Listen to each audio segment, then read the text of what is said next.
Edgewater boats have achieved a cult-like status in Australia due to the versatility of the boats and their impressive ride, with many companies within the industry, like Mako Eyewear, choosing them as their go-to tournament boat.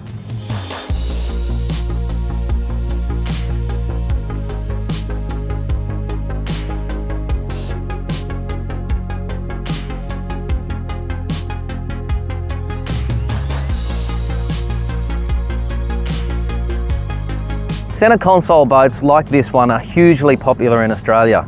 Anglers love them purely because of the space on board. You can fish in every available nook and cranny on this boat and use the entire deck space.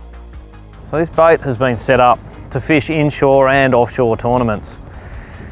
And that goes to the true versatility of this sort of package. You can actually fish quite a distance offshore in this. There are guys that go out and catch marlin in boats like this.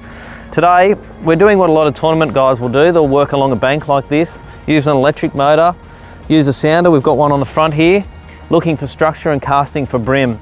So this boat here today has got a Minn Kota. It's an electric engine on the front. This one's a 24 volt, 80 pounds of thrust, which is probably what you need on a boat this big. You could go to a 110 pound thrust one if you really wanted to. But that's a 36 volt configuration. It means you need 3 batteries as opposed to 2. And it's controlled with this little handheld unit here. This gives you control over the direction the engine's facing, speed. You can also anchor lock, so it'll keep you within one spot as you're fishing. So if you want to, rather than putting an anchor out, if you just press your anchor lock, the boat will stay in position based on a GPS fix that the engine takes. So it's a very versatile little bit of gear. If you're fishing a lot of tournaments, or even if you like lure fishing, it's probably a must-have on any sort of boat, to be honest. So we're just fishing a rock edge with a little crank.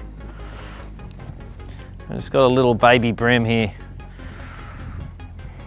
on the Sydney Harbour residence, and despite the colour of the water, he's actually quite silver.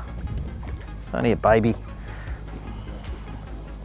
You certainly wouldn't break any records, but it's not a bad little Sydney brim.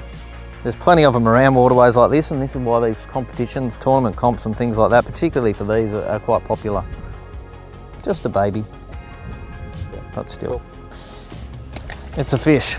So the 188 Edgewater is well set up for all styles of fishing. You can anchor up, you can use an electric to go lure fishing as we have done today. Up here there's a nice deep anchor well, holds a stack of rope, and it'll hold a good sized anchor. Perfect for this sort of boat. Down here, you're moving back, you've got a kill tank. So if you're fishing offshore and you're catching some larger fish, you can put them up the front there with a few bags of ice and they'll keep quite well. It also doubles, obviously, as a handy casting platform. You can stand up there, you can cast, you can see a lot of territory that you're heading towards so that you can put your cast in the right spot. Moving back further, we've got a portable esky, which doubles as a seat, nice upholstery.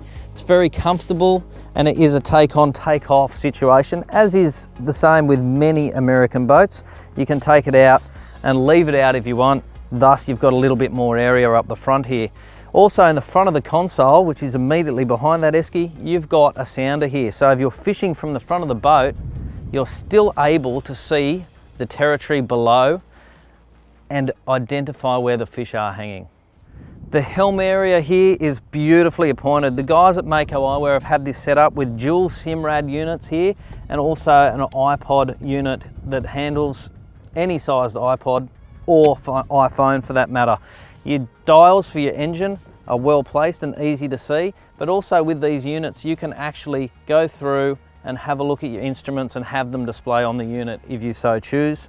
You've also got an aftermarket steering wheel. I think this is not the standard, and it's got this little twisty dial. Makes it very easy to steer in close quarters, and also when you're coming into a wharf or anything like that. You've got a radio here and the throttle, nice and easy. It's a BRP engine on the back. We'll have a look at that later. Nice and easy to get your hands on and well within reach. Underneath the console here, you've got plenty of storage. You could fit a portable toilet down there if you wanted to. There's heaps of room. In this setup, they've got the batteries actually located down here. There's 2 for the engine and the electronics on board, and 2 for the electric up the front. For the guys that like live baiting and also wanting to keep, if you're in a brim comp, keep your fish live and kicking, there's a nice deep live well here in the back, easily accessible and it's also not anywhere near the side of the boat should you happen to drop your bait over. So it'll just land in the floor, you can pick it up and put it back in, no problems. But it's got plenty of room in it, it's nice and deep and nice and secure with that firm lid on it. Down the back here, you've just got a nice little tackle box section, so you can fill those up with your lures or hooks that you use most often. And you've got nice jump seats, which are pretty comfortable for your passengers when you're motoring out. And this is actually the most comfortable spot on a boat, in my opinion, because it's the spot that spends the least amount of time out of the water if it's rough. With 150 horsepower Evinrude 2-stroke direct injection engine on the back, 162 litres of fuel on board, there's a massive range for this boat for anyone fishing offshore. You can go a very long distance with that combination. Oh dear, trouble. He's in the sticks.